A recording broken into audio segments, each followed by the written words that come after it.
საკრებულოს დღევანდელი ხმაურით დაიწყო დღის წესრიგის განხილვამდე ქრისტიან დემოკრატებმა მართლ პარტიას ცოცხი უსახსოვრეს და გაერთიანებული კომუნალური გადასახადები გააპროტესტეს.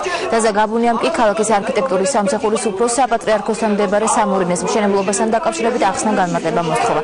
ქრისტიან დემოკრატების პრეტენზიებს საკრებულოს მმართველი გუნდის წარმომადგენლებმა უპასუხეს. ბაღში აშენებენ ხალხო პოლიციის შენობას. აი ეს არა.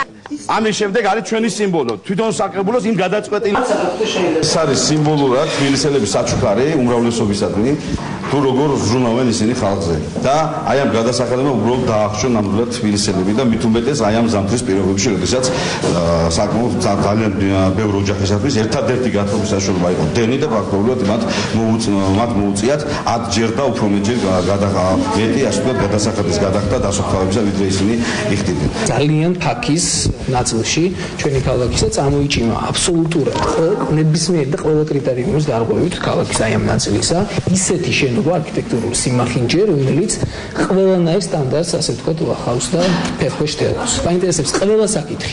მაგალითად, რა კრიტერიუმების მიხედვით იქნება მიღებული, ამ კრიტერიუმებით იხელმძღვანელობა თუ არა არქიტექტურული სამსახურმა. ნებისმიერი საკითხი, რომელიც გადის ისტორიულ ძველი თბილისის ტერიტორიაზე აღნიშნული განხილება სპეციალური საბჭოს მიერ, რომელიც მოქმედებს ქალაქ თბილისის მერიაში და შესაბამისად ამ საბჭოს დადებითი დასკვნის შემთხვევაში ეს განხილება და ან გაიცემა შესაბამისი ნებართვა. მინდა გითხრათ, რომ ამ საბჭოზე წარმოდგენილნი ყველა ტიპის მეცნიერები, ხელოვნებაცოდნეები, ისტორიკოსები, არქიტექტორები და მათ შორის ჩვენი ოპოზიციის წარმომადგენლებიც.